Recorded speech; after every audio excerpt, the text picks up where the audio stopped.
All right, good evening, folks. Welcome to Monday Night Law here on Kirk's Law Corner. Was this September 23rd? Yeah, September 23rd, 2024. Cruising right along, aren't we?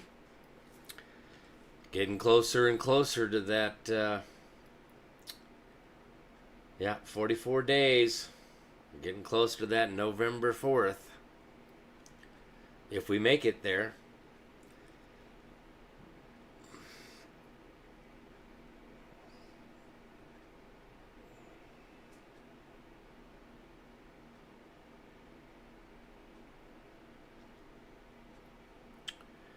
Yeah, it's getting pretty crazy out there. How about all that P. Diddy stuff? All the pedophilia. All the stuff that goes on in Hollywood. This stuff is coming out in mass. It's just, time to wake the people up to what's really been going on. And just in that little tiny bit of the circle of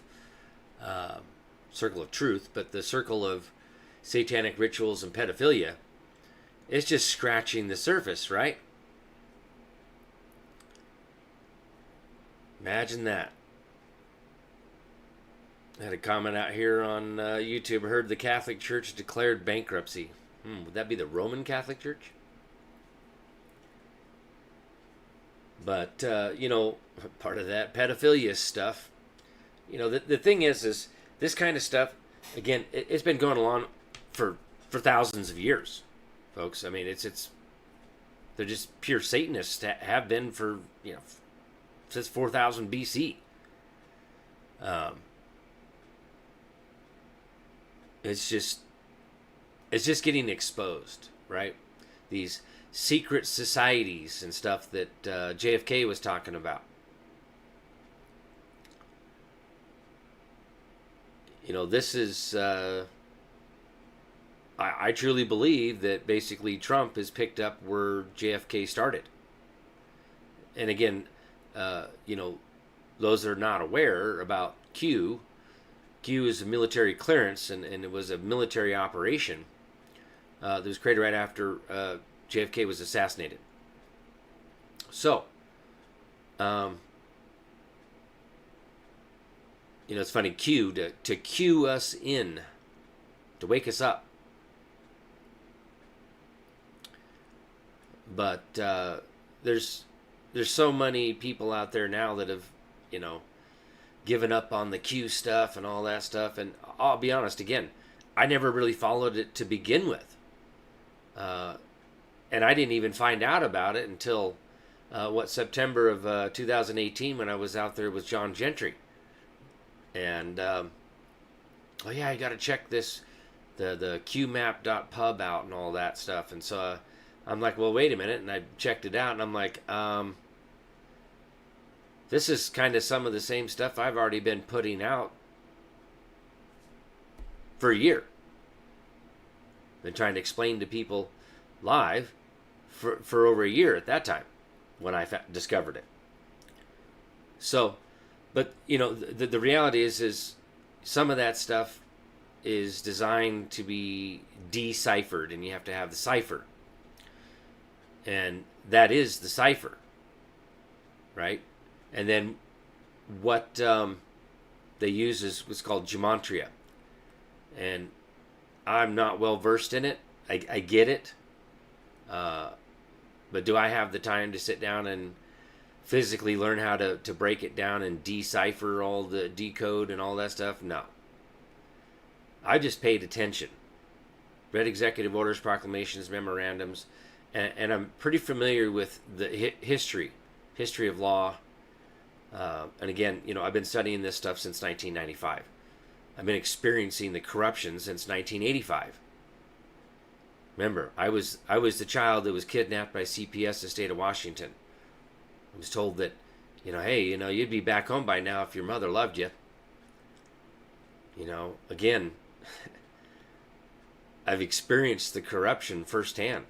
I know, as the son, as the child, in 1985, and I've experienced the corruption in the system ever since. And I have to be honest, reading means reading, studying, and learning real law. Now, that's been exceptionally exponential in learning and digging and diving since, I don't know, 2016-ish, 2015-ish, where I got to a point where there were times that I was reading and studying 16 hours a day, working with other people in the family law realm of things, and bringing my studies and research into the, into knowledge, into the people. Most people didn't get it. And I still think that most people don't get it. But I know it can seem quite overwhelming for somebody that's completely new, or even somebody who's, dabbled in it a little bit. And I mean studying law and real law, right? Figuring this stuff out. But I have a gift from God. There's no other way to explain it other than it is a gift from God. The ability to comprehend complex things like it's common sense. And what they have called it, and what I mean by they is like the Marine Corps. When I did my IQ test and the ASVAB and all that stuff, and they come back and say I have an extremely high mechanical aptitude, like off the charts. Okay, mechanical aptitude to the mechanics of things. I naturally, fundamentally get these things like it's common sense. I don't have to go to school to learn this stuff, right? I just get it. So I truly believe that this is the gift of God that He gave to me to utilize this to kind of break this down into layman's terms so Grandma can understand it. And that, got that from what was his name? Randall Stone. Back in the day with the Future of Our Children stuff there, and spent 3.5 hours on the phone with him, and he's like, man, you're saying stuff that I've never heard, he's never heard of. Citing common law type stuff and Bouvet's Law Dictionary and this kind of stuff. How'd you like to have your own radio show? So that's how I got started with Blog Talk Radio for a year and a half before I started doing lives on Facebook, and then into YouTube and what we've all graduated into now. And then that's when I, met Chris, and not in person, but through Facebook, and one of my followers there on Blog Talk Radio said, man, you got to talk to this guy Chris. I'm like, yeah, okay. And I'm like, well, is he going after the bar, because he's not going after the bar. I'm not going to waste my time, because I had, at that point in time, I'd figured it out that it's the bar. The bar runs everything. They've infiltrated all three branches of government. And see, at that time, I didn't fully comprehend the code was Roman civil law. I didn't quite discover that until reading Bouvet's Law Dictionary, 1856, law, comma, civil. The code, like United States Code, Idaho Code, it's all code, folks. That Code of Civil Procedure Act, Idaho was 1881. Now, Rob and some other people have, somebody told me,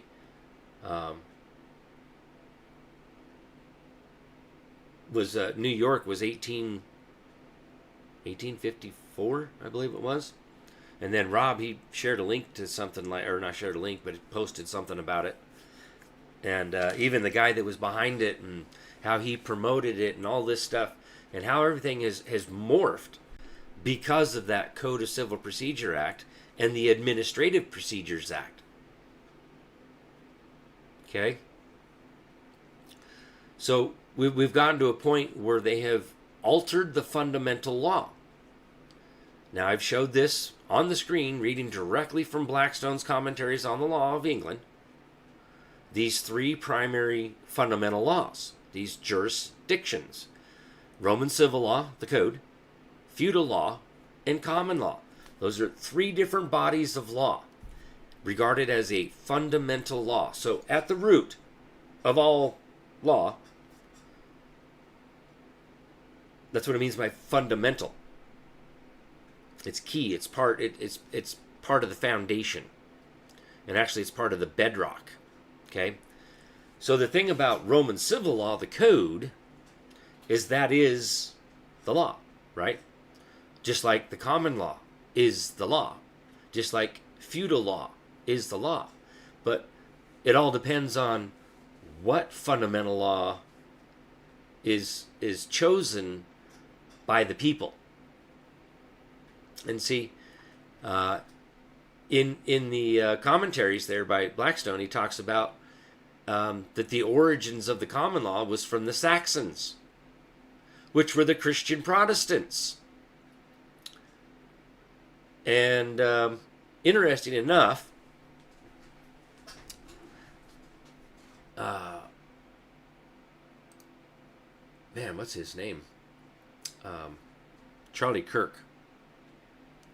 I'm going to see if I can find this video. I know I shared it on my own profile. He's got a slight mistake on the common law, saying, oh, well, the common law came from Blackstone. No, it did not come from Blackstone.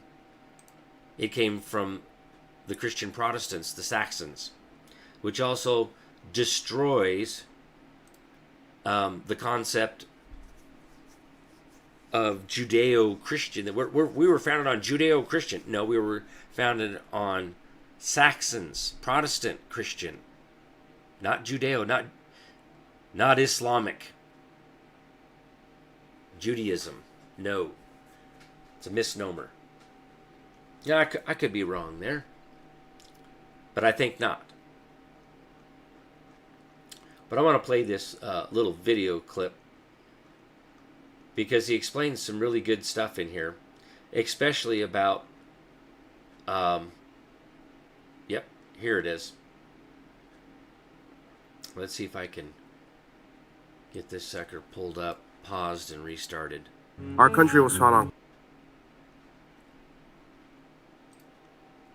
Let's do this. Share sound, just in case. Y'all should be able to hear this, so let's see what happens here.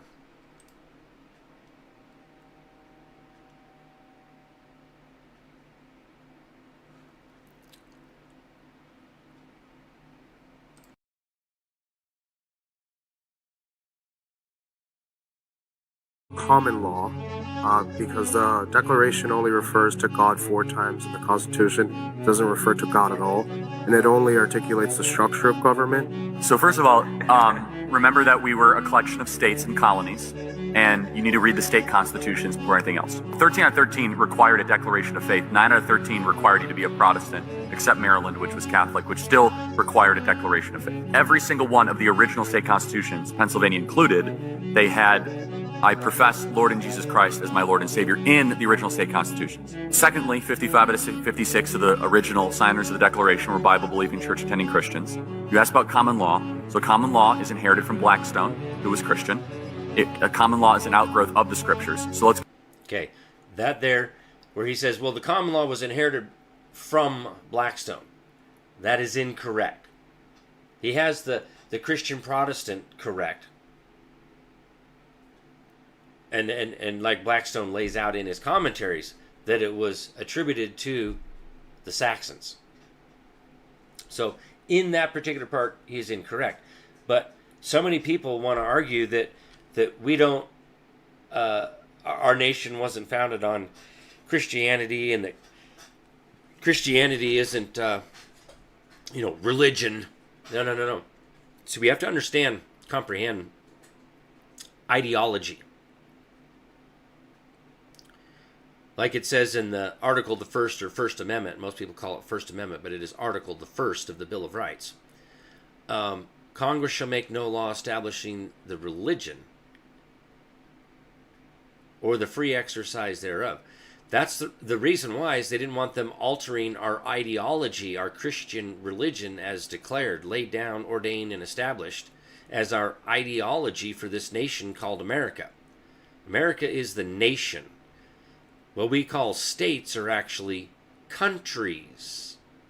We all have our, we're sovereign, independent nation states, which, Law of Nations says that a nation is composed of all of the countries. Oh. Why do we have separate flags? Why do we have separate constitutions if we're not countries?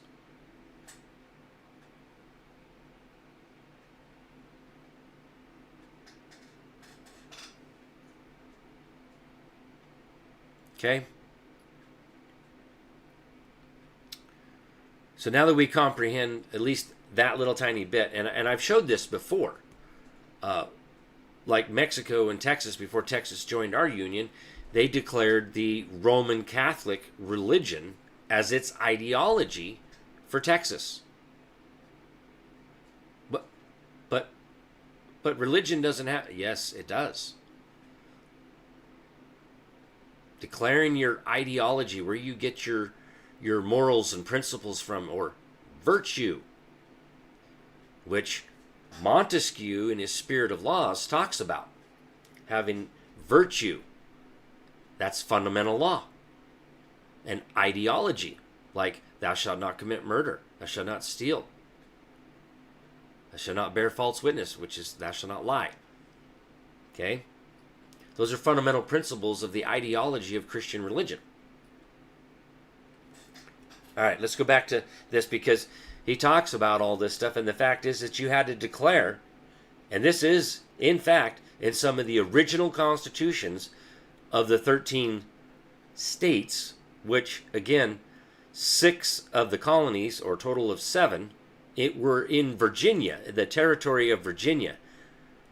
And then after the Declaration of Independence, between the Declaration of Independence and the Articles of Confederation, this is why it's so important to comprehend and understand that the Virginia Declaration of Rights, June 12, 1776, and then the Virginia Constitution, June 29, 1776, and then the Declaration of Independence, the Lee's Resolution was June 7th, okay, goes all together, because Virginia was the lead, has been the lead for America since its inception, with the first charter of Virginia of 1606, and the second charter 1609, the third charter 1611, 1612, and the real big deal, many people talk about the Mayflower Compact.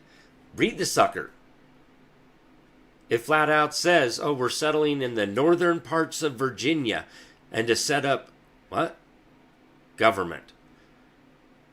That was 1620. 1621, they did the Ordinance for Virginia, which is the first document in the history of America setting up government.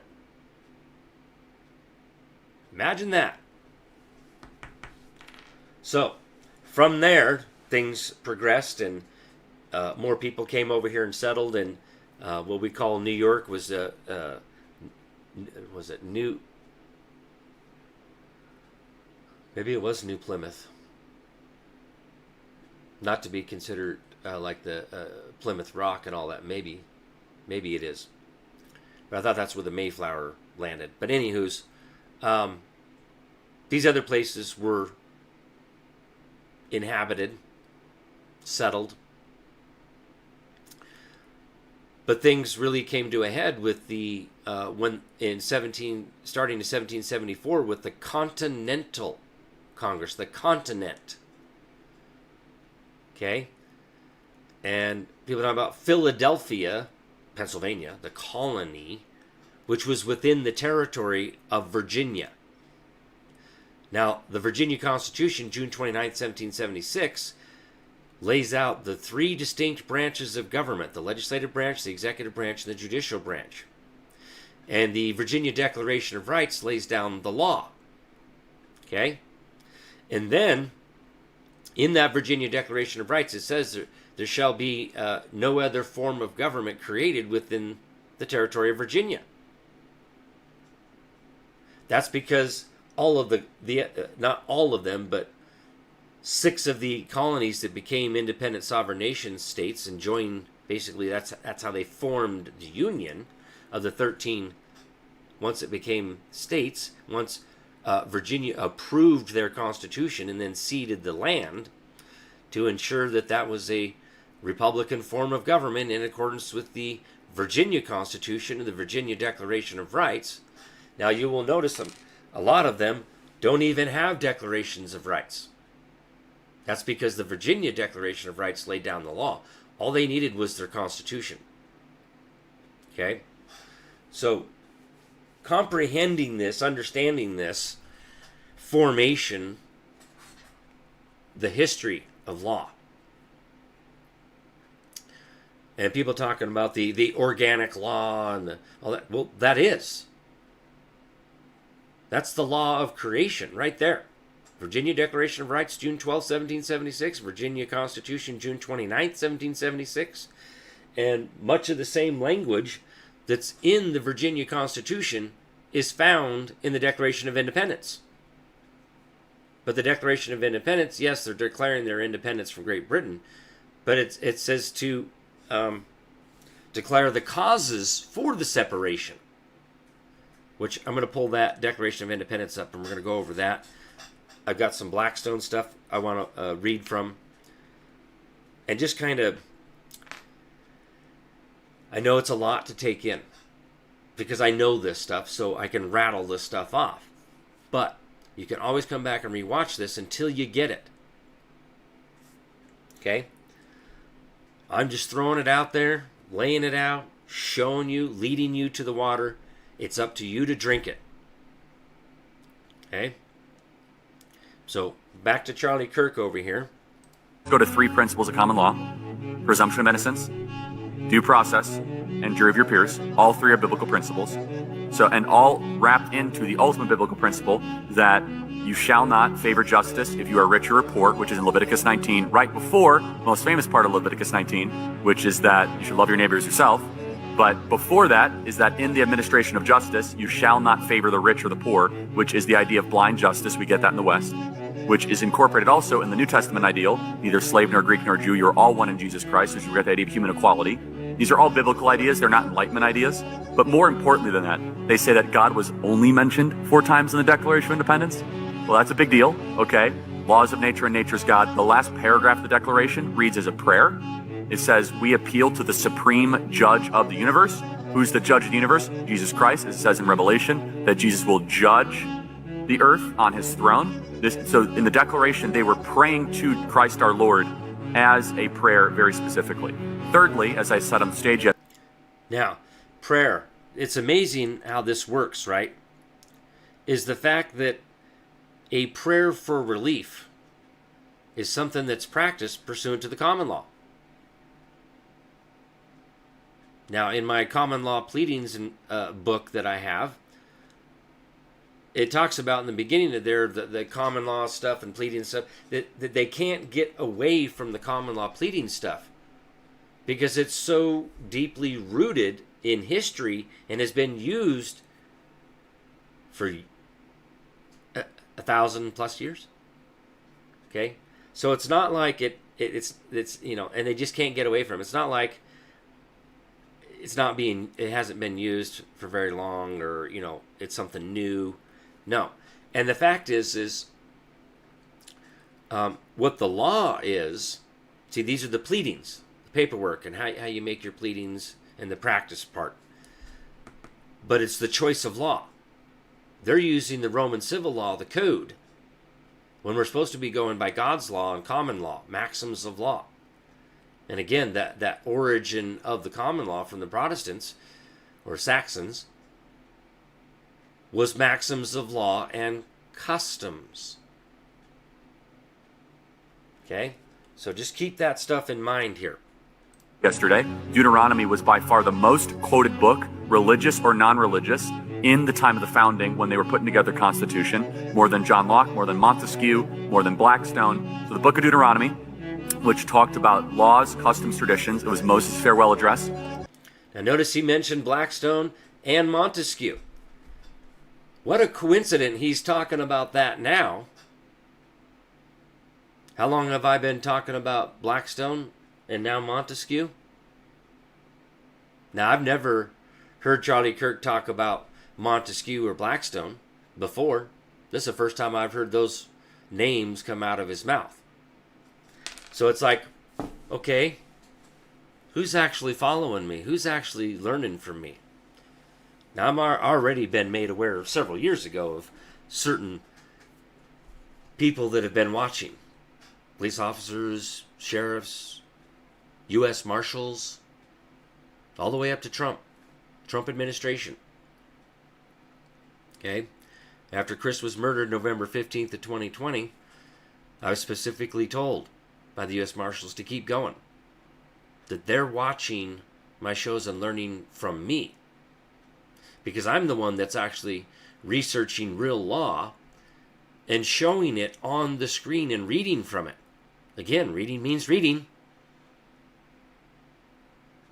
And I did have a hard time there for a while. And I ended up taking about a year off. But I'm back at it. Have been for a few years now, back doing this. So I'm just glad people are still following along. That everybody that's here right now, thank you for being here and wanting to learn, because that's what this is about. Monday Night Law is about teaching people the history of law, the education behind all it. That's what this is about. All right, back to Charlie Kirk. As he's about to say goodbye, say, hey, good luck in Canaan, guys. Here's how you should set up your form of government. But finally, and most importantly, let's look at actually what the founders said. John Adams famously said the Constitution was only written for a moral, religious people. It was wholly inadequate for the people of any other. The body politic of America was so Christian and was so Protestant that our form and structure of government was built for the people that believed in Christ our Lord. One of the reasons we're living through a constitutional crisis is that we no longer have a Christian nation, but we have a Christian form of government, and they're incompatible. So you cannot have liberty if you do not have a Christian population. Yep.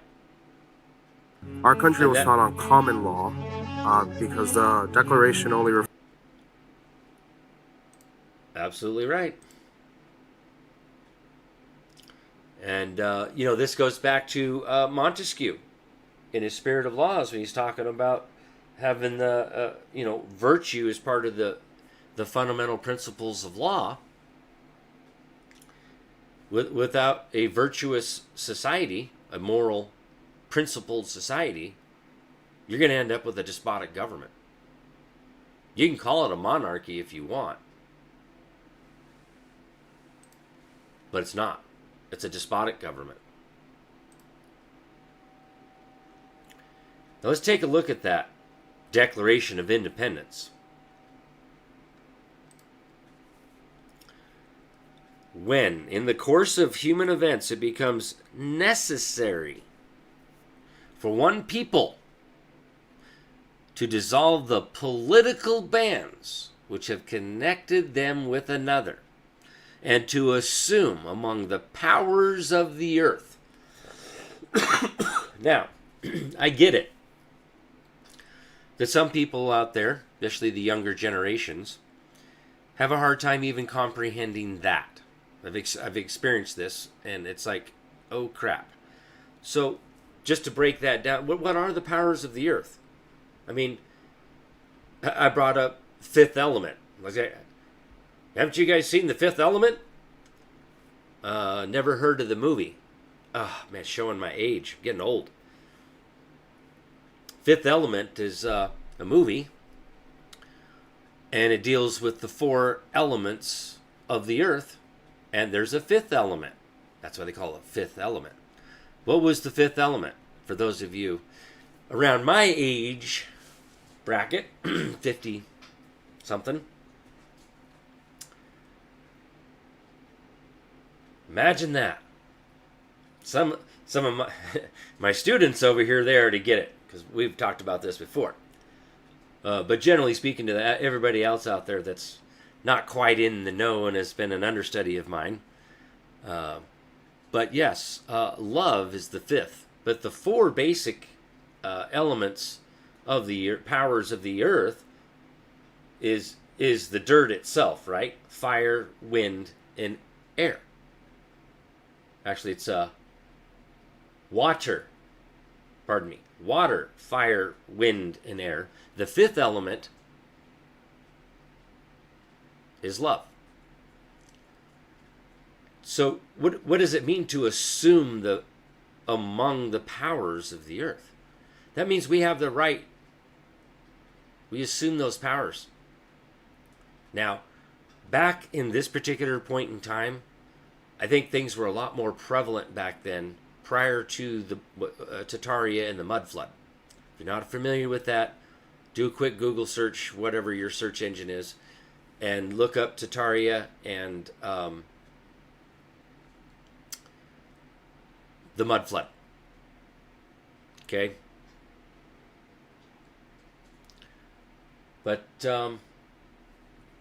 yeah, it is earth, fire, water, air, and love. Yep, you're right. The dirt, right? Because look at what grows from the earth. But doesn't it take, aside from the fire, it basically takes three, right? You got to have the earth, you got to have water, you got to have the air, you got to have light. I mean, some things grow without light. At least what we see as light. Our eyesight is very narrow in the light spectrum of things. Same thing with our hearing. Very narrow in sound frequencies. Right? We don't hear below like 15 hertz, and we can't hear above certain frequencies and below. So there's a lot of frequencies out there that we don't hear. There's a lot of light out here that we don't see. So that's kind of just a brief overview of just the powers of the earth. Like electricity. It's in the air. The separate and equal station to which the laws of nature's God entitle them. Equal station, and it's separate. Which is man as creation of God. In Genesis 1:26 through 28 there, God created man in his image, right? And then he endowed mankind. What kind of man are you? Are you man or man with a womb? That's a womb man, is a man with a womb. And that's all God created. He didn't create all those other genders. It's coming from a whole nother planet away, Uranus, something like that. And then he gave man dominion over the land, the air, and the water. They want to translate that into the sea, which is the Holy See, the Vatican. But again, that's the Roman Catholic Church, the Vatican. So, because the fish of the sea, no, it's fish of the water, because we have fish in our rivers, we have fishes in our lakes, ponds, creeks, streams. It's within the land here. Now you got the open sea, that's great. But there's a lot of fish. Trout, crappie, bass, largemouth bass, smallmouth bass. All of this stuff that's, here within the land that's not the sea. So the correct term is water, which is kind of the origin of the law of the land, law of the air, and law of the water. What is the law? That man has dominion. Well, if man has dominion, free dominion, which is where freedom comes from, is free dominion. We're created free and independent. That's that separate and equal station. We're created separate from each other, independent, and we're equal in the eyes of God, in the eyes of law. Okay? And then to which the laws of nature and nature's God entitle them. We're entitled to this because God is the sovereign. God is the creator. He creates. So he creates not only what he creates, but he creates the law for what he creates. That's what sovereign is the power to create. And that which creates dictates the law. So that's hence why God laid down the law. A decent respect to the opinions of mankind, not persons, because God didn't create persons, God created mankind, requires that they should declare the causes which impel them to the separation. This is the declaration for the causes of the separation. But we have to lay down the law, which is what a declaration does. See, declaration or declare is the root word. D meaning down, clare is to clarify. Clarify it by writing it down. That's what a declaration does. Those of you that have had court cases and stuff, and you read the rules of procedure, in certain instances you have to do a declaration. In certain situations we have to do an affidavit. All right. This is what we're talking about. We're laying down the law here.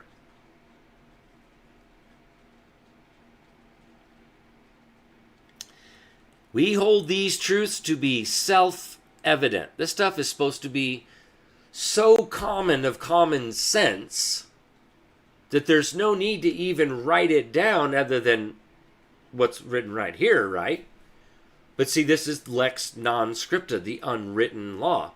It shouldn't need to be put down in writing because it's supposed to be so self-evident, like, hey, do you need... I mean, do you need to hit your thumb with a hammer to know that it's going to hurt?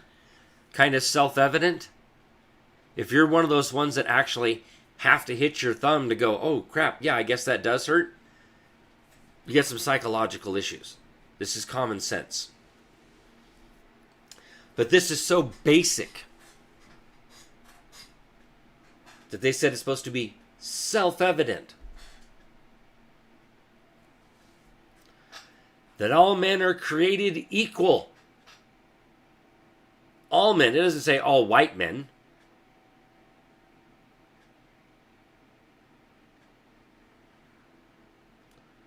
That they are endowed by their Creator with certain unalienable rights. And I say unalienable because the root of that is lien. Lien is something that is placed upon property and is held when you're in debt. These are rights that you can't place a lien upon them because they come from the Creator. They're not man-made law. This is Creator law. This is sovereign law. This is sovereignty. Endowed, we are endowed with sovereignty. And we are sovereign in our own rights that are supposed to be self-evident. Every man on this planet is supposed to know this, as is if it was common sense. Common sense law, common law. Now, among these unalienable rights, now I wanted to back up because property is first defined as an aggregate of guaranteed rights. That's why it is referred to as a common law trespass. It's a trespass on our property, our rights as property. And you can't place a lien upon that property, our rights. That's what that is saying there. Not to be confused with inalienable, which can be. That among these are life, liberty, and the pursuit of happiness. That is from Blackstone's, breaks that down, that one of the 5 elements of the first primary absolute right from the laws of nature is the right of personal security. The right to life is just one of those 5 elements of personal security. Liberty, the second primary absolute right from the laws of nature. Imagine that. Personal liberty. The power of locomotion to go wherever we want to go, of changing situations, however we deem it fit. Okay? And then the third one is private property, pursuit of happiness. To acquire, possess, and utilize our private property how we see fit. Right to the power of locomotion. Choo-choo, vroom vroom. Now, there's a semicolon here. That, to secure these rights from the laws of nature, because that's what this is, from the laws of nature. That's an actual body of law. Governments are instituted among men, deriving their just powers from the consent of the governed. That whenever any form of government becomes destructive of these ends, it is the right of the people to alter or abolish it, government, and to institute new government, laying its foundation on such principles, we're talking about virtue again, and organizing its powers in such form of government, as to them shall seem most likely to affect their safety and happiness. Prudence indeed will dictate the governments long established should not be changed for light and transient causes. So all those out there saying, oh, we need a convention of states, we need to alter the Constitution. How about you just read the Constitution and figure out what's wrong to begin with? Let's do some basic diagnostics here. Let's see where our form of government has trailed away from that Republican form, that Confederate Republic that our founders created. That's right, a Confederate Republic. Not a democracy, not an aristocracy, not a monarchy, because that's your choices. Right out of Montesquieu's Spirit of Laws, talking about those different types of government. Notice that it's a C. It's a democracy, aristocracy, confederacy, a monarchy. But under a Republican form of government, it can be a democracy, an aristocracy, or a confederacy. Pick one. One. So we most certainly are not a democracy. We're close. We're probably closer to a democracy than anything else. Definitely closer than a monarchy, which is not Republican, of the people, by the people, for the people. But see, in a democracy, everything gets put to a vote. I mean, they can, vote to take your bicycle. They can vote to take away your rights. That's a democracy. In our republic, a Confederate republic, we said, no, these rights are off limits. The common law is the real law. The laws of nature is the fundamental law.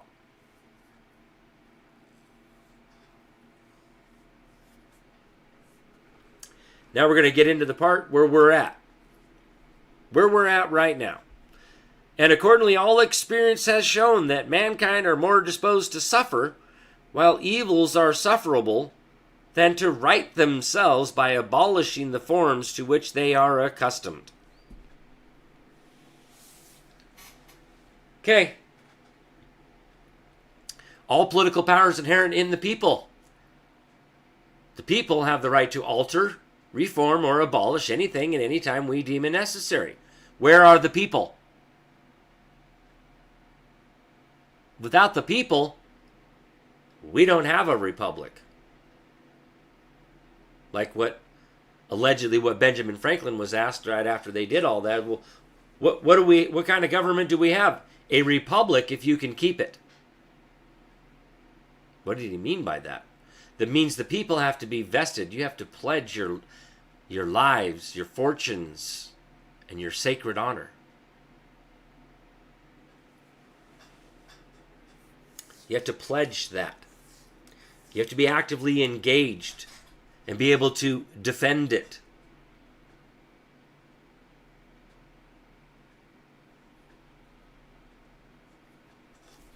Okay? We need the people to come together. We must reassemble government de jure in order to take back our power and exercise our political power to alter or abolish all this crap that's been unlawfully created. But that's where we're at. Trump told us right from the beginning at his inauguration speech that he was putting the power back into the people's hands. Where are the people?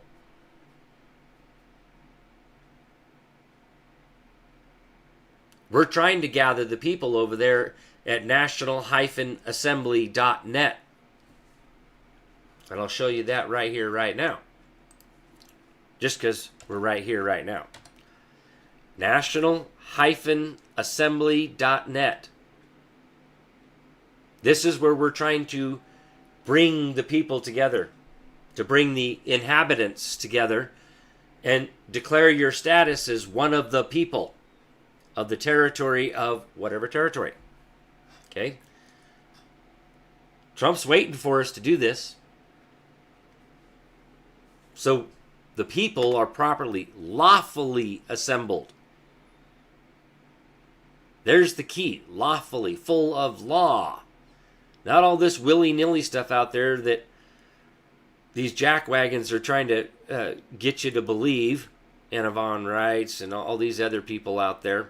State national fraud crap. I'm an American state national. Oh my gosh. You've been duped. You've been lied to. We have three statuses here in America. The inhabitants, the people, and citizens. Citizens are the public servants. They're members of the legislative, executive, or judicial branch, both either state or federal, shall both be bound by oath or affirmation to support this Constitution. That's right, straight out of Law of Nations, Book 1, Chapter 19, subsection 212, and Article 6, Clause 3 of the Supreme Law of the Land. Every member, legislative, executive, and judicial, both state and federal, shall be bound. I'll be darned. That's almost the exact same verbiage right out of the Law of Nations, Book 1, Chapter 19, subsection 212, the definition of what a citizen is. Section 213 is inhabitants, and this other kind of citizen that declares their status is settling here in a resident. Now, I know some people are really shy about using those words. But let me show you the Constitution and the verbiage that's used in there. Let's look at Article 1. Let's look at Section 2 for House of Representatives, right? No person shall be a representative who shall not have attained the age of 25 years. So, wait. These are qualifications to be a representative in the House of Representatives.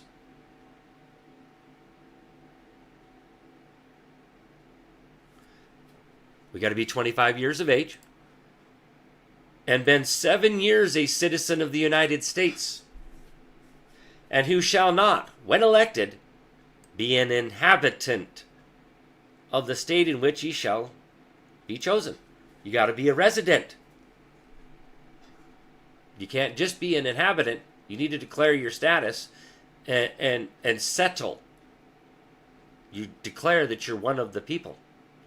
That's exactly what national-assembly.net does.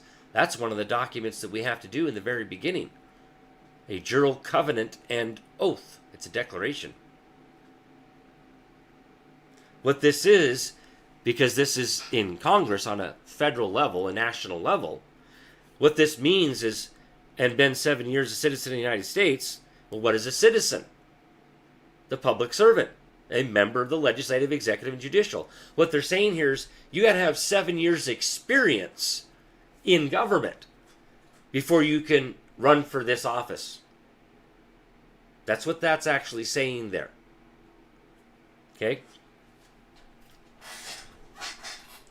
And so you move from inhabitant to one of the people when you declare your status and you're settling here, just like it says in Book 1, Chapter 19, Section 213 about inhabitants and this other kind of citizen, when you declare that you are going to settle as a resident.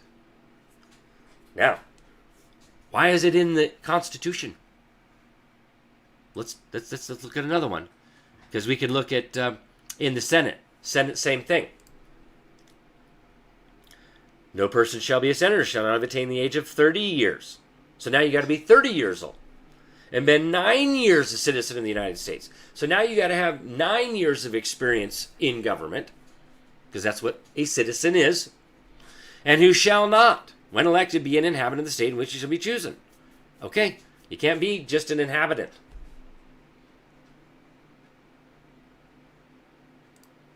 Now, what about president?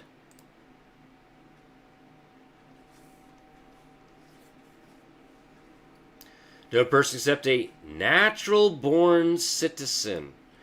Now, this particular section, anytime that's referred to natural-born citizen, it says Vittel, Section 212. That's Book 1, Chapter 19, Section 212, regarding citizen. A natural-born citizen is born of a mother and father that are citizens. No person except a natural-born citizen or a citizen of the United States at the time of the adoption of this Constitution. So, at the time when this Constitution was adopted, you could just be literally just a citizen of the United States and not be a natural-born citizen, because we were just creating it. So, there's no real way to be a natural-born citizen before it's created. But let's read on here. Shall be elected for the office of president. Neither shall any person be eligible to office who shall not have attained the age of 35 years. So you got to be 35 years old, and been 14 years a resident within the United States.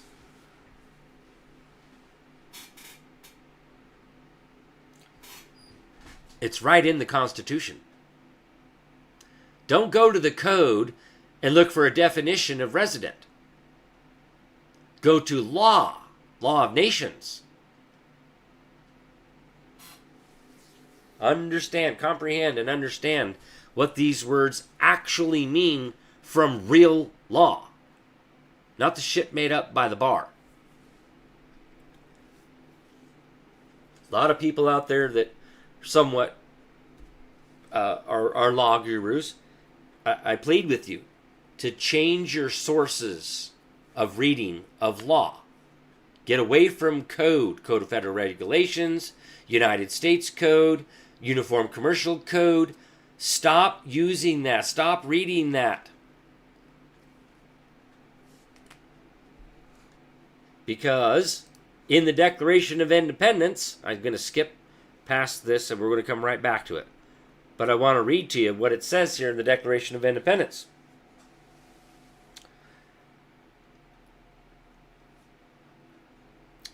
He has combined with others to subject us to a jurisdiction foreign to our Constitution. A jurisdiction. A body of law. Roman civil law, the code. Right here. That's what they're talking about. But if you don't believe me, let's read on. And unacknowledged by our laws. Common law. is opposed to Roman civil law. It's a totally different body of law. Jurisdiction, right? Jurisdiction, diction, words, juris, law. A body of law. Remember the 3 fundamental laws, jurisdictions, that Blackstone talks about in his commentaries? Roman civil law, the code, feudal law, and common law. Giving his assent to their acts of pretended legislation. Bills of attainder, bills of pains and penalties. That's the whole Roman civil law, the code. That's how it's all done.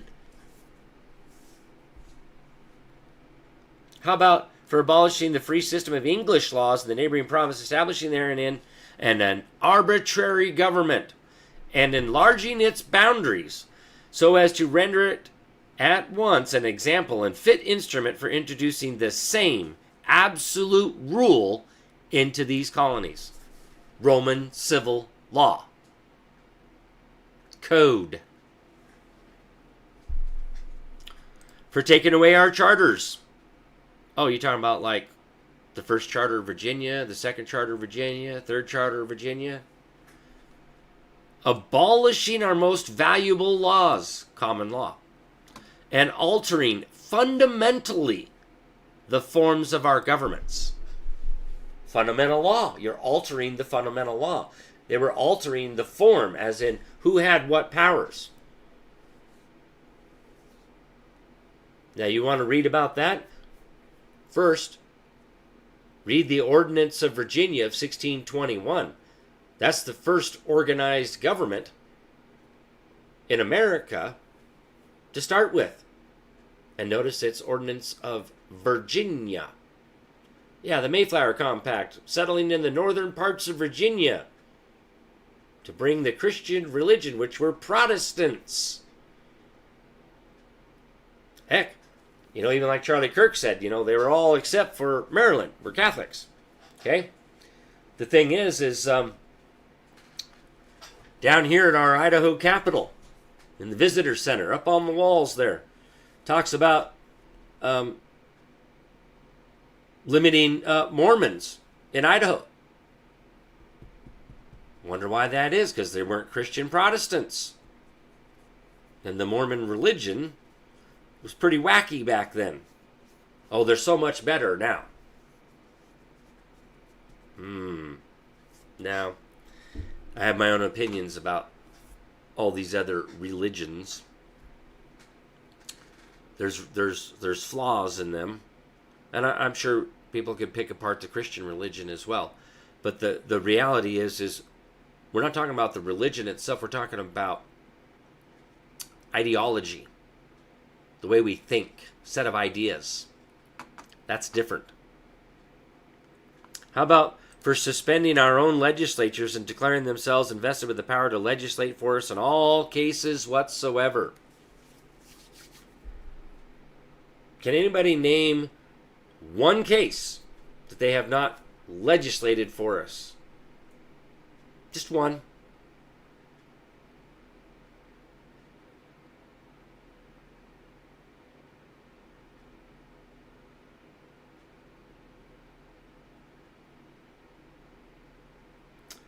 That would be incorrect out here on YouTube. Tim Endrizzi. Code is for 10 miles square and territories and possessions. No, code is Roman civil law. A totally different body of law is a fundamental law. It doesn't belong here. In our form of government, we have the common law as the fundamental law. Common law of the land. Right? When we say law of the land, that's the common law of the land. Our constitutions are part of the common law as a fundamental law. Then we're supposed to make statutes. American Jurisprudence, Volume 16, Constitutional Law, Section 2, 2019 update. Statutes are for government civil conduct. That's policy, regulations to regulate their conduct based on subject matter jurisdiction from the Constitution itself. They don't get to just willy-nilly make whatever statutes they want. Now, you have to comprehend this and then understand the fact that Roman civil law, the code, gets away from doing statutes and constitutions, and the code is the law. Okay? We need to comprehend that. The fundamental difference, what I like to refer to as a government in a box. Okay? Over here, we have our Confederate Republic with common law as the fundamental law, which includes constitutions and statutes. This box over here of government has the code, Roman civil law, as the law. It doesn't have constitution. It doesn't have statutes. It's all code. All of it. But that's what they're talking about there in the upper one here.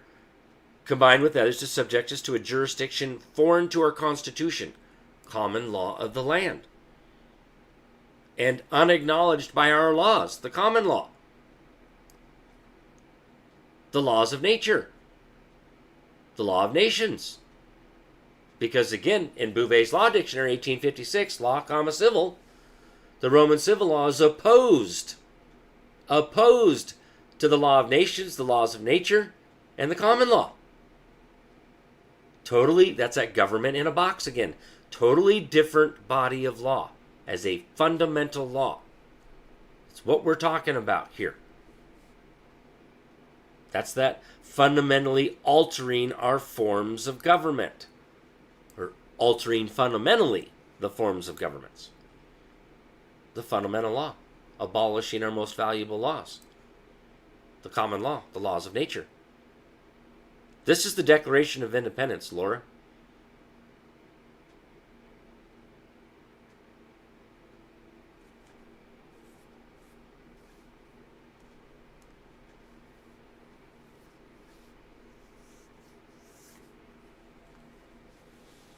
Yep.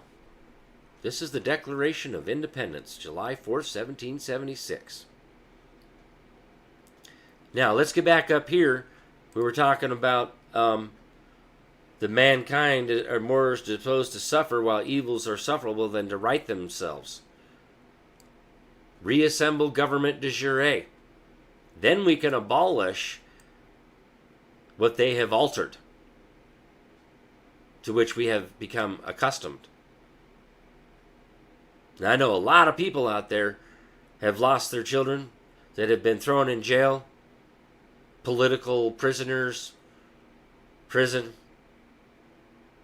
all from this despotic government.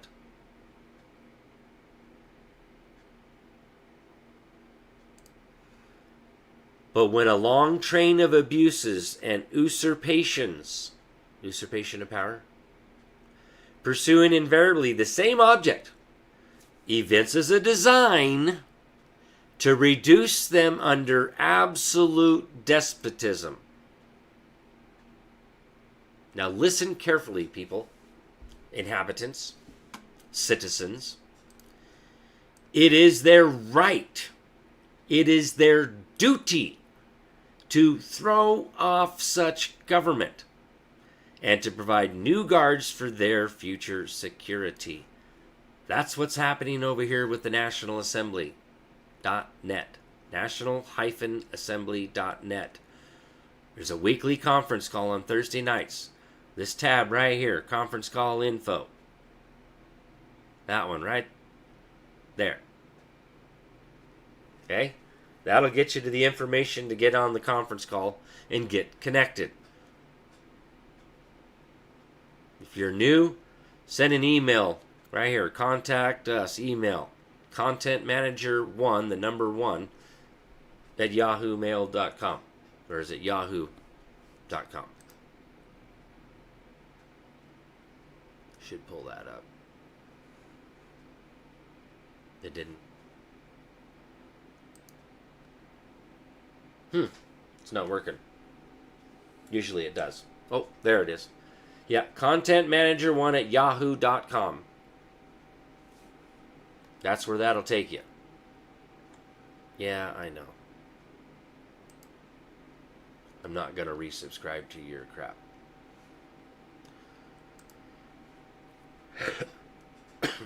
Oh, it just took a minute for it to come up. So that's how you can get in connection there. Other than going to the forums and blogs, go to National Assembly forums, and you go down just a little bit, and you go to the 50 nation states. Find your state. Go into the introductions. Then go into the general chat.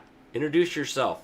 Say, hey, I'm from Arkansas, and I want to get involved. I want to become one of the people. Okay?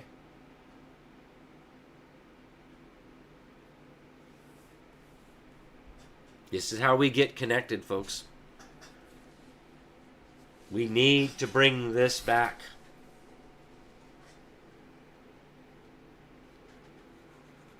We got to reassemble.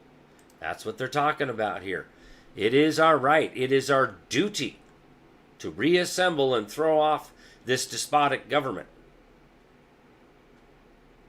And to provide, you got to pledge your life, your fortunes, and your sacred honor. How else are we going to provide the new guards if the guards aren't the people, the new people? We got to get rid of the corrupt government de facto. Such has been the patient sufferance of these colonies, and such is now the necessity which constrains them to alter their former systems of government under the monarchy. The history of the present King of Great Britain is the history of repeated injuries and usurpations, all having in direct object the establishment of absolute tyranny over these states. To prove this, let facts be submitted to a candid world. These are declared acts of tyranny.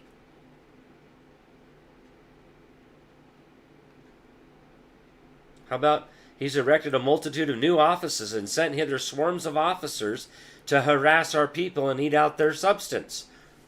Article the 2nd of the Bill of Rights, or also known as Second Amendment, a well-regulated militia being necessary for the security of a free state. Where does it say a police force? Where does it say FBI, CIA, EPA, FDA? No, well-regulated militia, which is composed of the body of the people themselves first, which is the second part of the Second Amendment, or Article the 2nd of the Bill of Rights. The right of the people to keep and bear arms shall not be infringed. No legislative authority granted, period. It's in a Bill of Rights. It's laying down the law.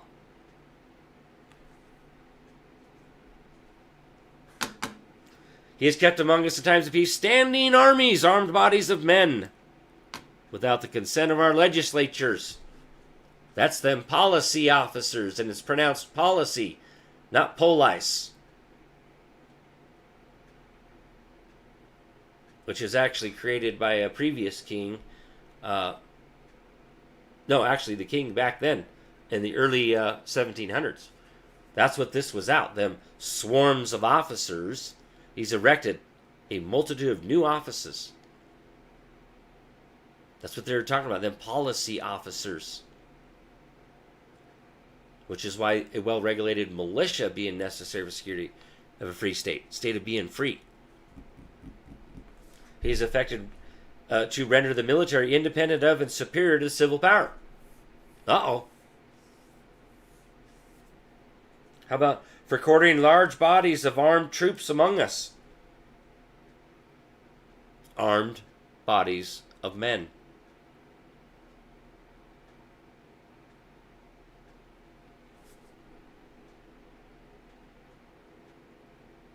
It's all right here, folks.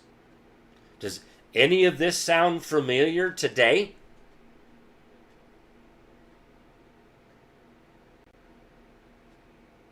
Because if it does, we're back under this absolute despotism. And I can tell you, right now, a lot of these are already happening again.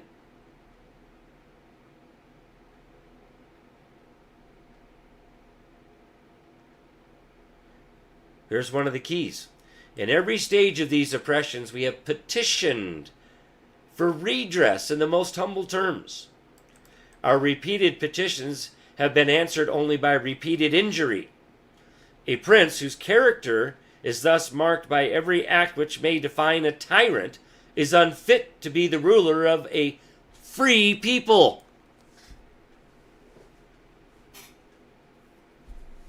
Imagine that, folks, right here.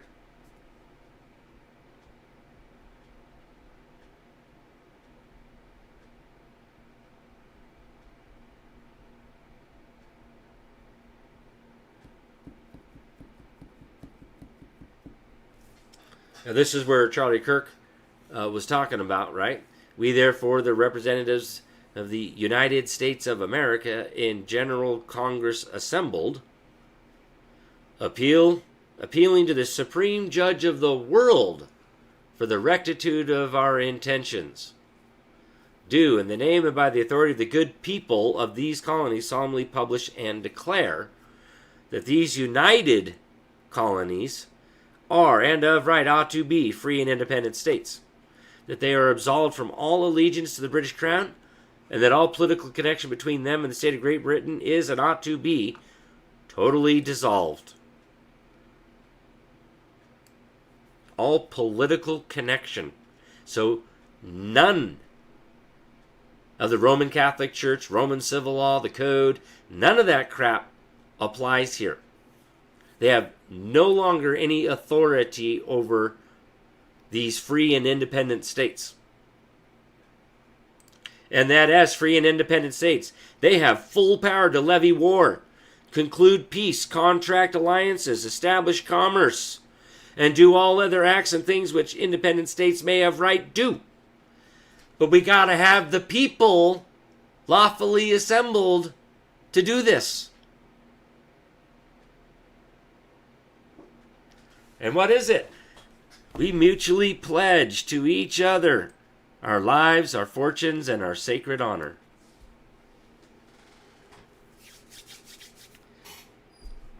Where are the people?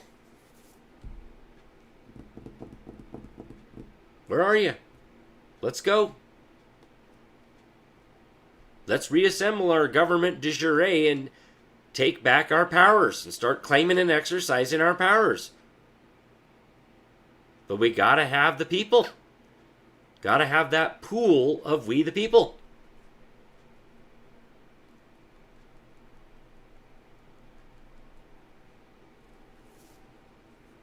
Okay? I cannot stress this enough. Believe it or not, we're under martial law.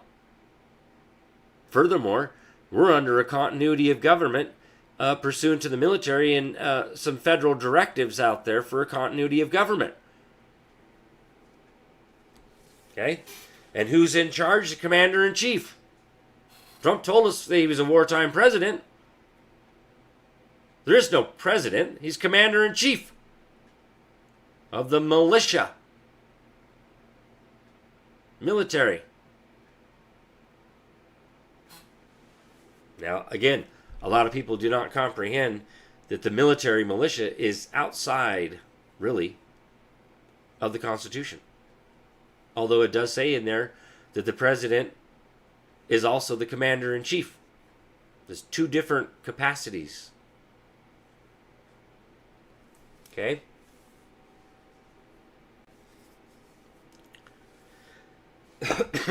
So, that to secure these rights,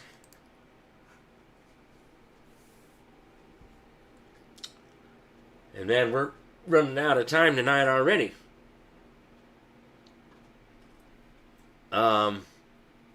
This is Blackstone's Commentaries on the Law of England. No. Question out here on YouTube from Cody. Will our reassembly require 60,000 free inhabitants in each state? No.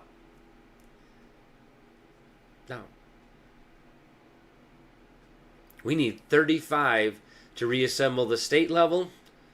And then, 18 in each county? That's just the basics to get it started. Then we got to gather more people, get that pool of we the people built up, And then we'll have legitimate, lawful elections pursuant to the rules of the common law,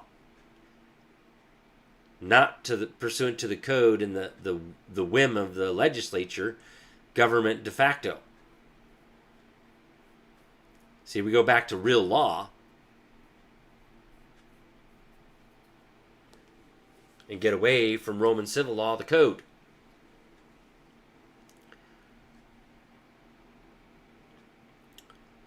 I don't know where I really want to start here in a short time, but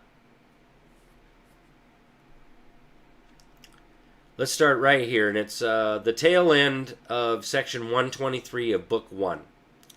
The rights of persons considered in their natural capacities are also of two sorts, absolute and relative. We're talking about absolute rights.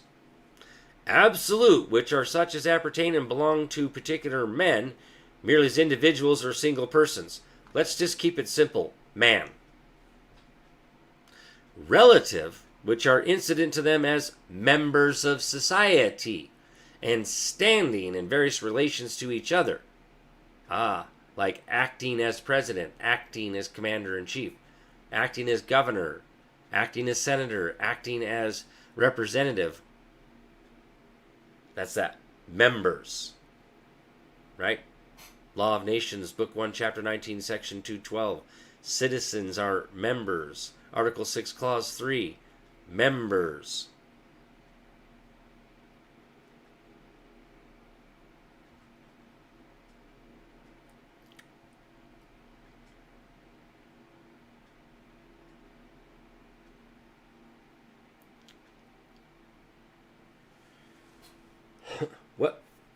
What duties? Art, Brother Art, good to see you.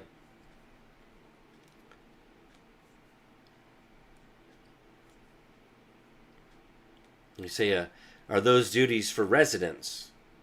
They're duties for man. Duties of inhabitants and residents. The people. All political power is inherent in the people. It is not only our right, but it is our duty. Okay?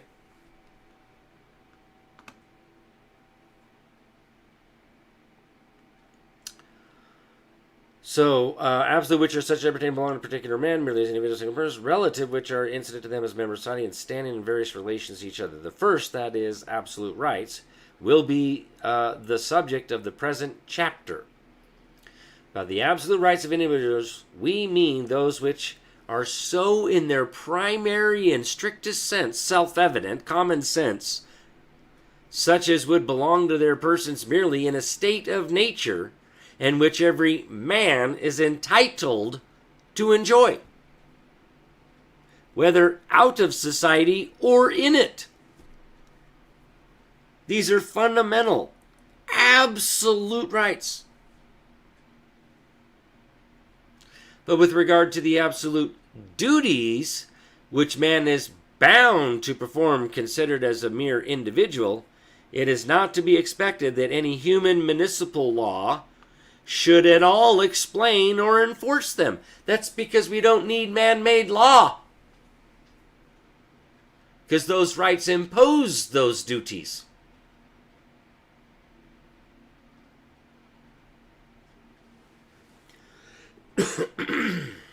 See, rights impose a duty.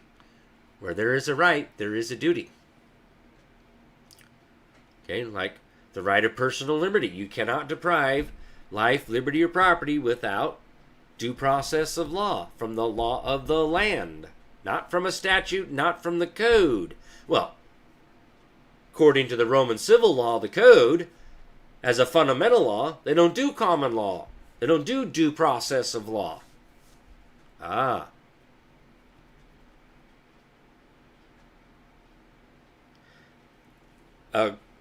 Cody, your comment out here on YouTube of out of society or in it means a person or not a person of any society. Society is government. That's what in law means. Like Article 3, Section 2, suits in law. versus Article the 7th of the Bill of Rights, suits at common law. Citizens are those members of the legislative, executive, judicial who are bound to perform certain duties. Oh, the Constitution dictates what those duties are. They become that person, an individual. Otherwise, we are man in the private. That's in law, in the public. And we are in the private or at common law. In the private, not in the public, not in society.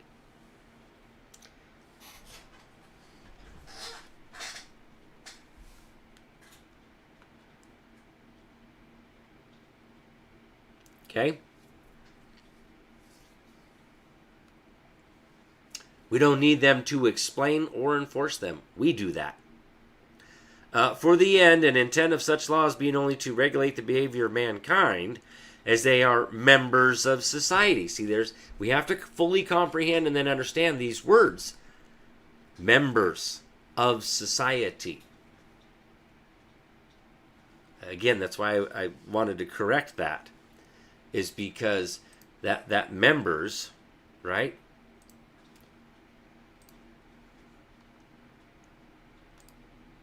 It's right here. Article 6, Clause 3. The senators, representatives before mentioned, and the members, right there. See, we all see that, right?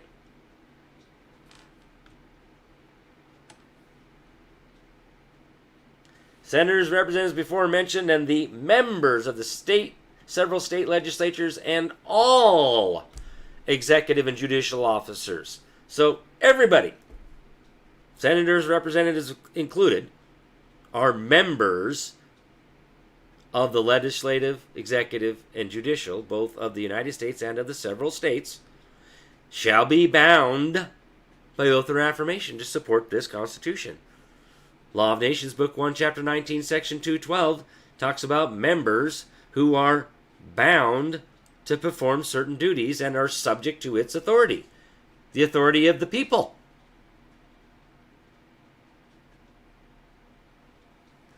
So, senator is a person. Representative is a person. Personality, personificance, a character. They have to act as governor, act as president, act as senator, act as representative, act as sheriff. Those are the persons created by this Constitution.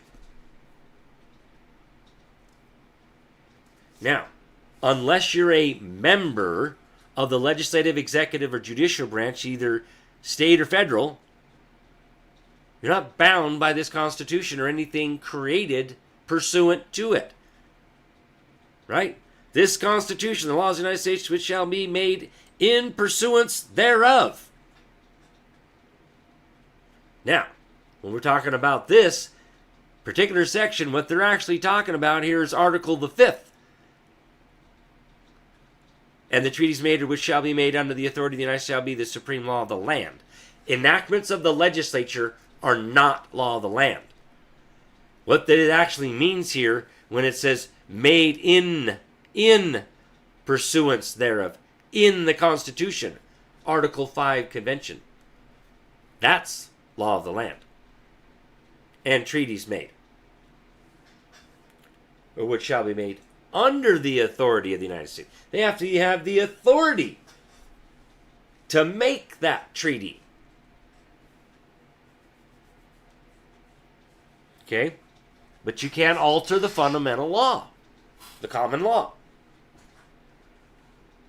Does that make sense?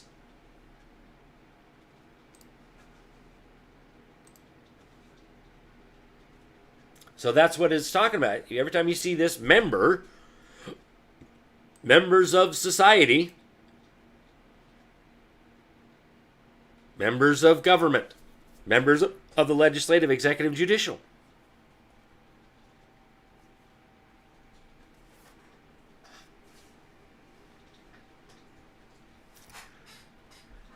So, pursuant to Article 6, Clause 3, you have to have an oath of office. You have to be bound by oath or affirmation. That's an oath of office. If you don't have an oath of office and you're not receiving the emoluments of that office, you're not a member of the legislative, executive, or judicial branch.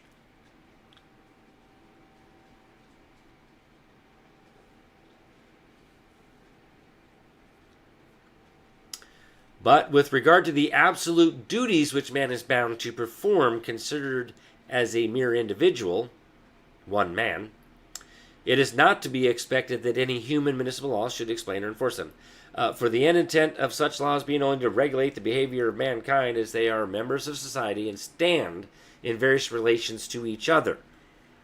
They have consequently no concern with any other but social or relative duties. Social compact. Or relative duties that are relative to that position. Like commander-in-chief, gubernatorial veto. Let a man, therefore, be ever so abandoned in his principles or vicious in his practice,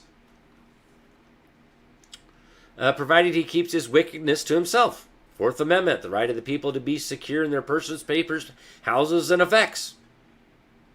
That's what they're talking about. And does not offend against the rules of public decency. Now, this is where we get into, like, indecent exposure. Breaches of peace, which are assaults and batteries. Murder, rape, kidnapping, public decency. He is out of the reach of human laws. That right there says no matter what they make does not apply to man in the private. So long as you're not violating the common law principles. Thou shalt not commit murder. Thou shalt not steal. Thou shalt not lie. Okay? Are we getting it yet? Common law. The law that is common to all mankind. As God laid down.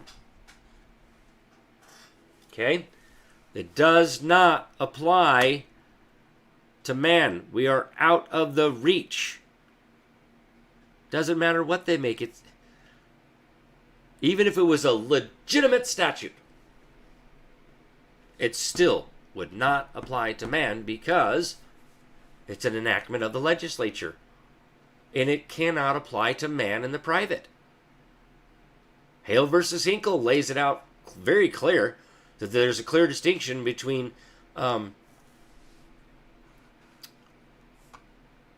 I got to pull this one up because it goes right in line with exactly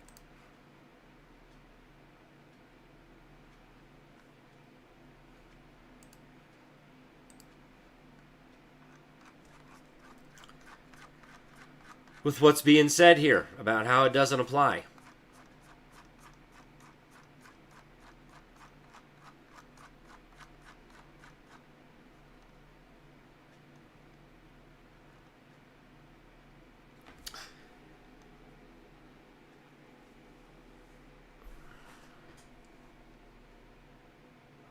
All right. This is like right at 74 here. This is Hale versus Hinkle, 201 U.S. 43 is the beginning. From 1906. This is down to 74. From 43 to 74 is where I'm at.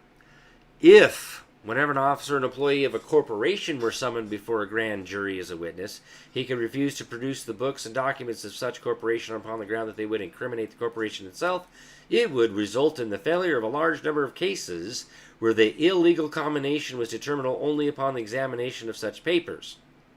Now, think about that for a second.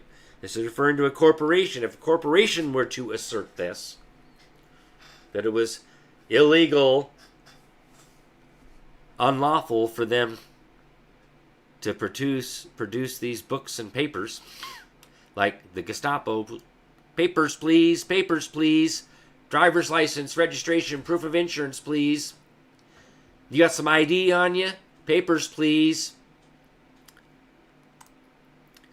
Conceding the witness was an officer of the corporation under investigation that he was entitled to assert the rights of corporation with respect to the protection of his books and papers, we are of the opinion that there is a clear distinction in this particular between an individual and a corporation. Now, what we're talking about right here as a individual is a member of a corporation. Because that's what an individual is, an employee. But not the corporation itself. And that the latter has no right to refuse to submit its books and papers for the examination at the suit of the state. And that would be the latter is the corporation. But an individual does, right?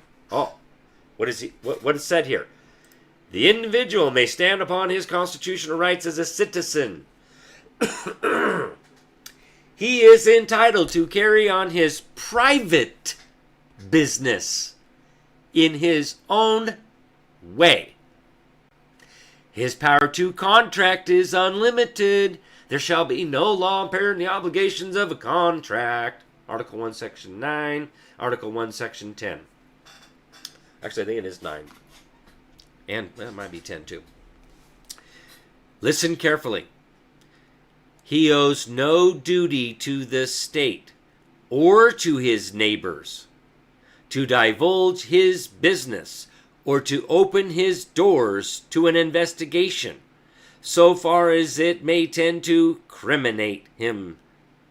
He owes no such duty to the state, since he receives nothing therefrom beyond the protection of his life and property.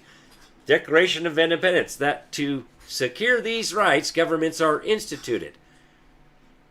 That's it. We don't get anything from government. We don't receive anything from them.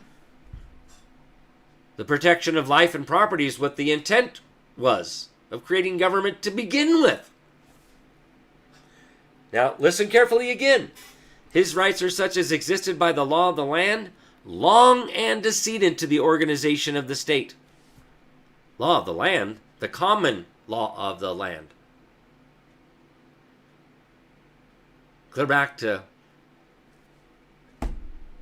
the Saxons, before the Magna Carta.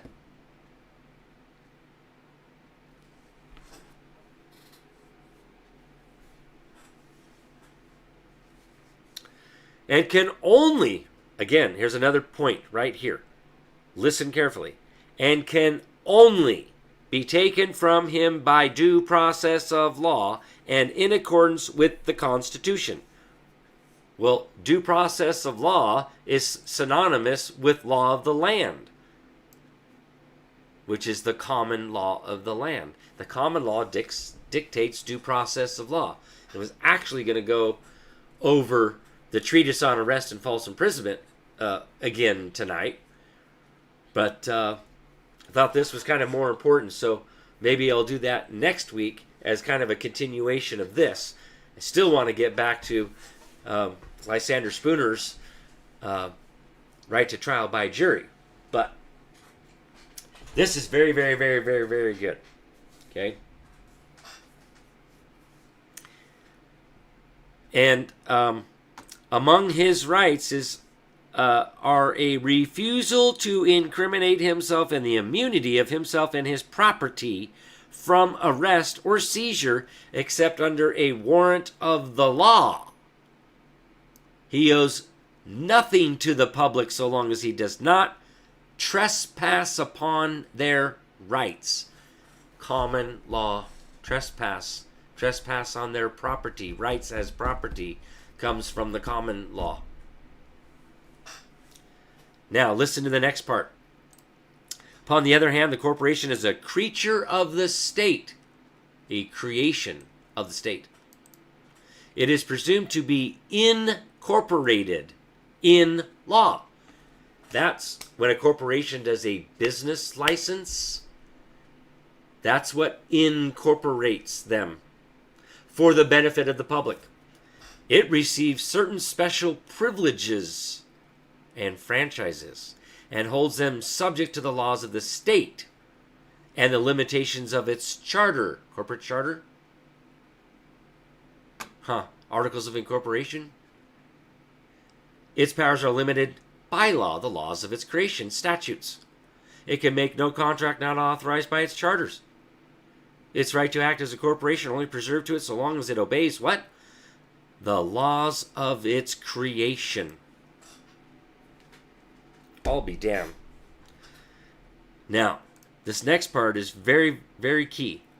There's a reserved right in the legislature. I cannot emphasize this enough.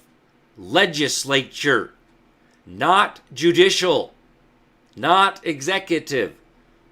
The legislative branch, the legislature.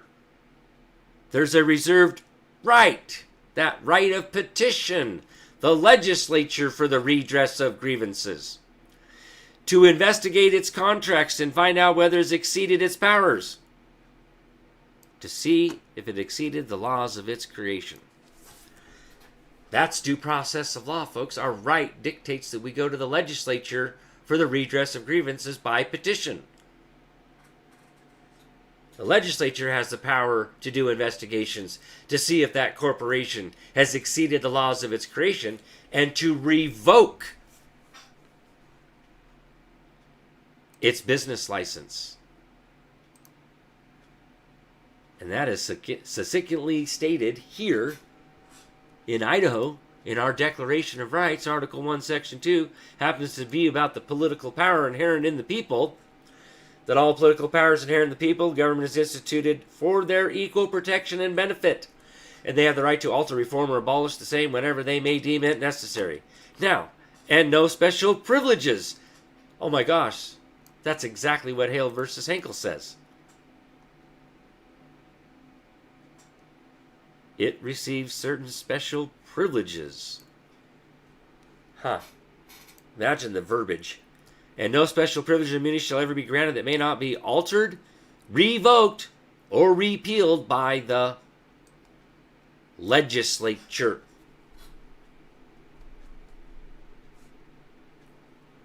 Not an excuse, Laura.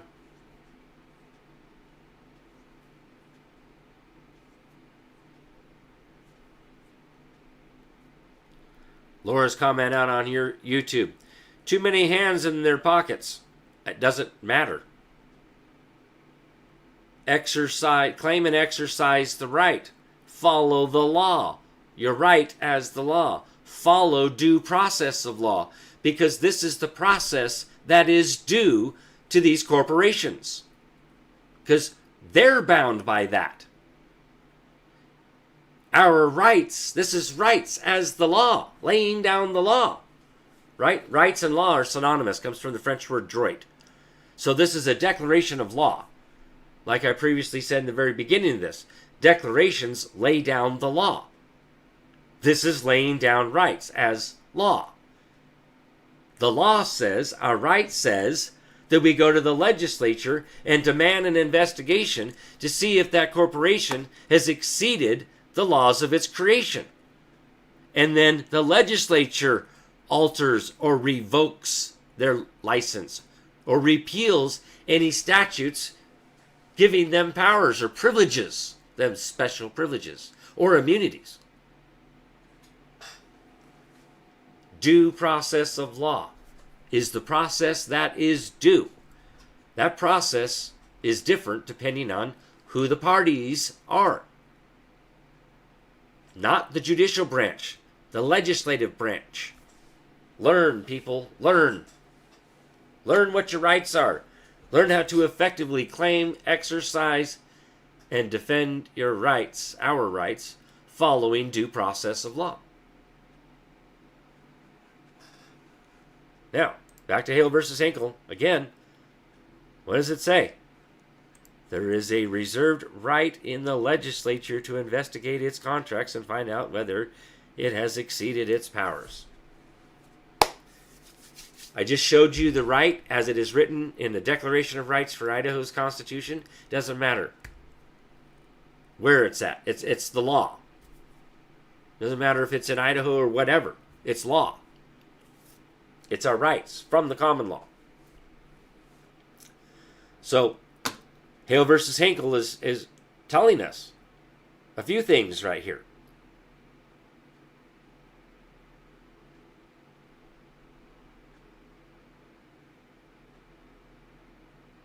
Okay? But the other part here is that it doesn't. We have no duty to open a driver's license, any of that, to the state or our neighbors. Where are you going tonight? None of your business. I don't have to divulge my private business. I'm in the private. Kick rocks, dude. Step out of your car. Open your door. No, I don't think so. I have the right to be secure. Fourth Amendment. What crime are you accusing me of that's an arrestable offense without a warrant? Better yet, I don't answer any questions and shut up. Don't say anything. I don't answer questions. That's the better thing.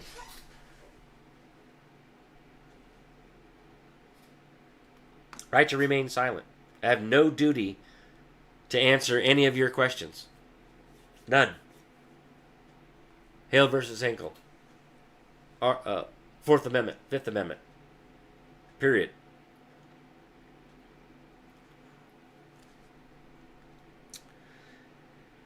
Well, dang it, Jim. What? But yeah, it is out of the reach of human laws. But if he makes his vices public, though they be such as seem principally to affect himself as drunkenness or the like, they then become, by the bad example they set, of pernicious effects to society. Now, what we're talking about, again, is a public servant, right? We don't want the sheriff showing up for duty drunk.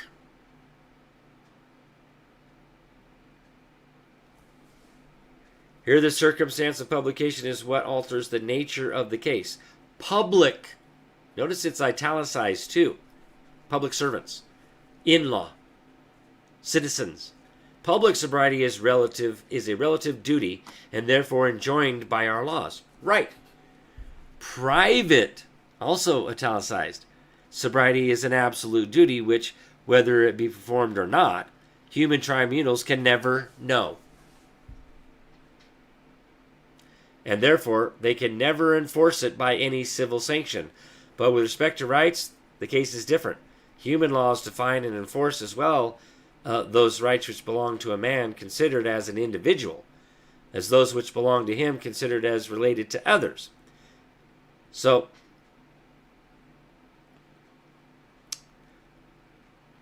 again, we have the ability to control their conduct. They're subject to our authority. But this should be common sense. If you're a public servant, a citizen, who is a member of the legislative, executive, or judicial branch, both state or federal, you're bound to support the Constitution, and you're subject to its authority, which comes from the people. And we say, hey, you can't be drunk on the job. That's supposed to be common sense. But as long as he keeps his wickedness to himself, well, it's none of our business. He's in the private. If he's off the clock, right?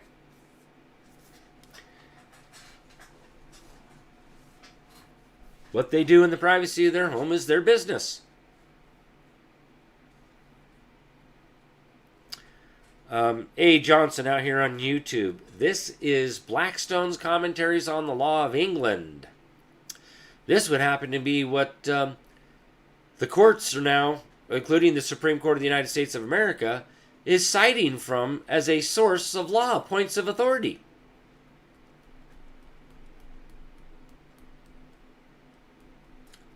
That's right.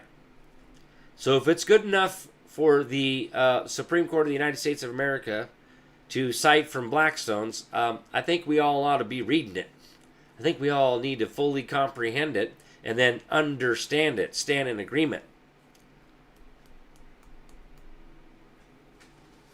That's why I'm sharing it with you again tonight.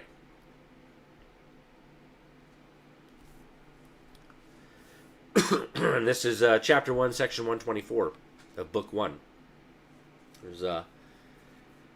There's technically speaking, there's 2 books that has, each book has 2 volumes, or in essence, thank you, Jax, again, for purchasing these books and sending them to me. All 4 books. I actually have a hard copy sitting right here next to me on the floor over here. So I think with the recent change, see, this goes back to that continuity of government. The commander-in-chief, we're under martial law. Texas v. White, I've already talked about this before, Article 4, Section 4, about guaranteeing a Republican form of government to protect us from foreign invasion and internal insurrection, domestic violence, on application of the legislature or the executive, which is commander-in-chief, military, if the legislature cannot be convened for domestic violence. Domestic violence is internal insurrection, an attempt to overthrow the Constitution and war against the people. That's the true meaning of domestic violence. Not this, now archaic meaning, internal insurrection, and now it's a domestic relations. No, we the people, the intent that wrote that, it means what it means as it is written when it was written. You, public servant, do not have the authority to redefine what that means. Any part of the Constitution, what it means as it is written. That's bar word salad.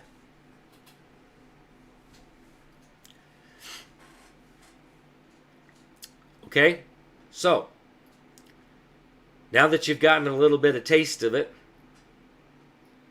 some of you may remember me covering this already. I did like 8 different videos on this, and I went through all of this. It took me, 16 hours to cover just this one, chapter here.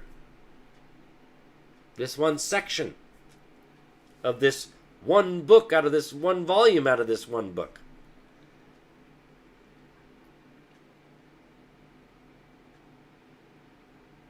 Absolutely, Diesel D's.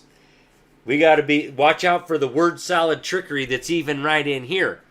Like Diesel said, he loves to weave in and out between man and person. Absolutely.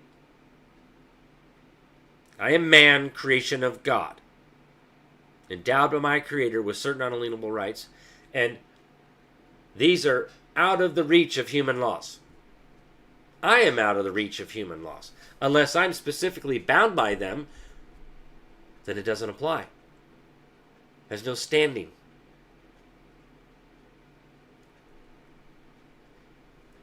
Good one there, Cody, out here on YouTube. Scalia, words have meaning, and that meaning doesn't change. Absolutely. 100% agree with that.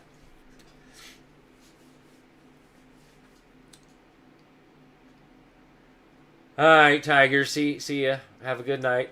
We'll see you on Thursday night for the National Assembly call. Thanks for being here.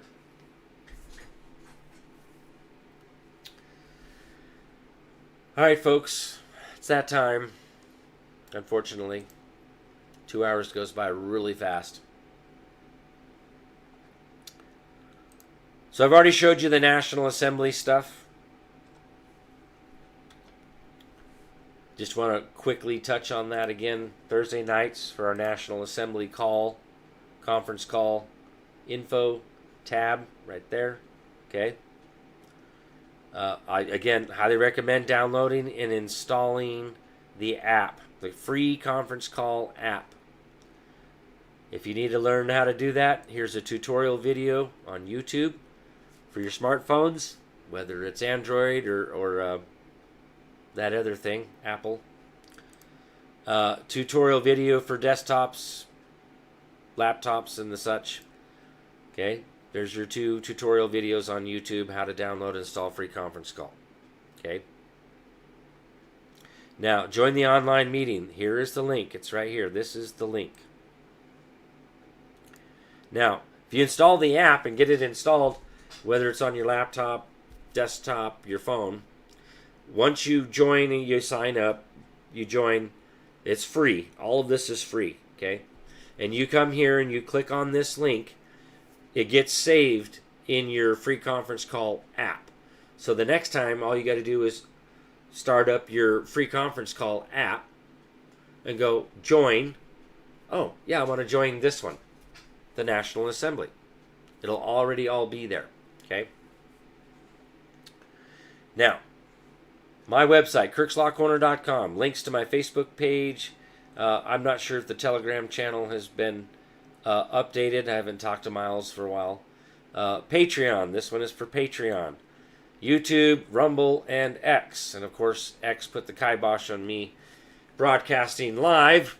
It's kind of funny, right after I started doing it, they somehow blocked me from going live, although I could still go live from my phone, but I can't go live from my desktop through a broadcasting app. Imagine that. But most of my stuff that I do is on Telegram. I do post some stuff through Facebook, but most of it is all done through Telegram. Okay? And I've actually switched that to a private channel. All the bots, all the spammers and scammers are gone. Haven't had one since I switched it. Not even one. Since I switched it to a private channel. So, if you'd like to get in there, let me know. You can actually send me an email, kirk@kirkslawcorner.com, and I will get you the link to that. Unless Miles has fixed it, because he watches sometimes. No, I think it. No, it says username not found, so it hasn't. The link hasn't been updated. Then I also have the free educational series there on YouTube. Watch on YouTube. You can watch the first one right here. It might even continue with all 8 right here from my website. Or you can watch it on YouTube. Go to the playlists. Go to my channel. Go to the playlist. Otherwise, it may just come up this number 2, number 3, number 4 as you watch them. But I've added 3 other videos to the 8. So there's a total of 11 there. Here's a link to join me on Patreon for Wednesday Night Workshop. This is a private class every Wednesday nights. For donations, I have that set up on Patreon because it shut me down on PayPal, Cash App, and Venmo. And I just haven't gotten the courage to try anything else, so they'll just probably shut me down on that too. So, Tier 1 and Tier 2 is set up for $5 a month, $10 a month for donations. Tier 3 is the Wednesday Night Workshop. If you're looking for one-on-one time with me, I have Tier 4 set up for that, 1 hour per month. If you're looking for more than 1 hour per month, there's other things that we can discuss in the private. Other than that, for any other donations such as postal money orders, Rider money orders, cash wrapped in aluminum foil, gold, silver coinage, anything like that, send that to me over at my office there, 6477 West Fairview Avenue, Suite G as in golf, Boise, Idaho 83704. And a quick shout out to Miles for the website. Thank you, brother.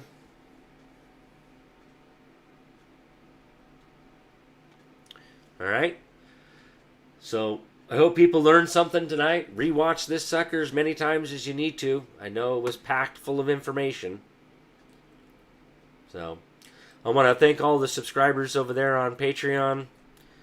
Those that send private donations, I greatly appreciate you. Have a wonderful night, everybody. God bless America. God bless the world. Remember, we're all created. All men are created free and equal. God created mankind. I don't care what skin color you got. That's our ideology. That's what we believe in here in America. And we need to get back to that. Okay? God bless. Much love. Have a wonderful night, folks. See you next Monday night for Monday Night Law. Wednesday night workshop for those that are subscribed over there. Thursday night on the National Assembly call.